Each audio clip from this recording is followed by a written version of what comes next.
Pencuri dan tuannya. Hans ingin menyuruh anaknya belajar berdagang, jadi dia pergi ke gereja dan berdoa kepada Tuhan Allah untuk mengetahui pekerjaan apa yang paling menguntungkan baginya. Kemudian petugas gereja berada di belakang altar dan berkata, "Pencuri, pencuri." Mendengar itu Hans kembali kepada anaknya, dan memberitahukan kepadanya bahwa ia harus belajar mencuri, dan bahwa Tuhan Allah telah berkata demikian. Maka ia pergi bersama anaknya untuk mencari seorang pria yang terbiasa mencuri.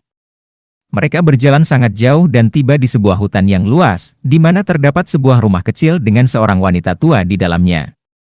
Hans berkata, "Apakah Anda tahu seorang pria yang akrab dengan pencuri? Anda bisa mempelajarinya di sini dengan baik," kata wanita itu, "anak saya adalah ahlinya." Jadi dia berbicara dengan anak laki-laki itu, dan bertanya apakah dia sangat ahli dalam mencuri? Si pencuri ulung berkata, "Saya akan mengajarinya dengan baik. Kembalilah setelah 1 tahun, dan jika engkau mengenali anakmu, aku tidak akan menerima bayaran apapun untuk mengajarinya, tetapi jika engkau tidak mengenalinya, engkau harus memberiku 200 dinar. Sang ayah pulang ke rumah, dan anaknya belajar ilmu sihir dan mencuri dengan sungguh-sungguh. Ketika tahun berlalu, sang ayah sangat cemas untuk mengetahui bagaimana ia harus berusaha untuk mengenali anaknya. Ketika dia sedang dalam kesulitan, dia bertemu dengan seorang kurcaci kecil, yang berkata, "Wahai, apa yang membuatmu begitu susah?"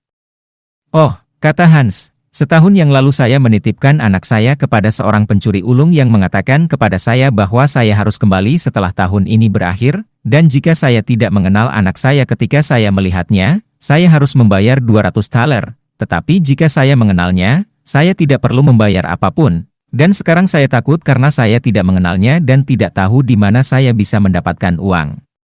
Kemudian kurcaci itu menyuruhnya membawa sekeranjang kecil roti dan berdiri di bawah cerobong asap. Di sana, di atas balok palang ada sebuah keranjang, di mana seekor burung kecil mengintip, dan itu adalah anakmu. Hans pergi ke sana, dan melemparkan sebuah keranjang kecil yang penuh dengan roti hitam ke depan keranjang yang berisi burung itu, dan burung kecil itu pun keluar dan melihat ke atas. "Halo, anakku, engkau di sini," kata sang ayah, dan sang anak sangat senang melihat ayahnya, tetapi pencuri ulung itu berkata, "Iblis pasti membujukmu, kalau tidak, bagaimana mungkin engkau bisa mengenal anakmu?" "Ayah, marilah kita pergi," kata pemuda itu. Kemudian ayah dan anak itu berangkat pulang. Di tengah perjalanan, sebuah kereta lewat. Kemudian anak itu berkata kepada ayahnya, "Aku akan mengubah diriku menjadi seekor anjing greyhound yang besar, dan kemudian ayah bisa mendapatkan banyak uang dari aku." Kemudian pria itu memanggil dari dalam kereta, "Anakku, maukah kamu menjual anjingmu?" "Ya," kata sang ayah. "Berapa harga yang Anda inginkan untuknya?" 30 thalers. Kawan, itu harga yang mahal, tetapi karena anjing itu sangat bagus, saya akan memilikinya."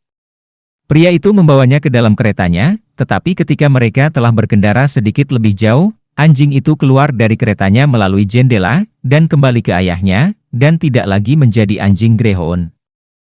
Mereka pulang bersama.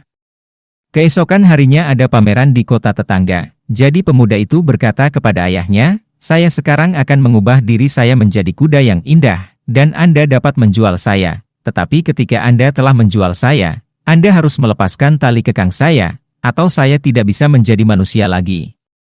Kemudian sang ayah pergi dengan kudanya ke pasar malam, dan pencuri datang dan membeli kuda itu dengan harga 100 thal, tetapi sang ayah lupa dan tidak melepaskan tali kekang itu. Maka orang itu pulang dengan membawa kudanya dan memasukkannya ke dalam kandang.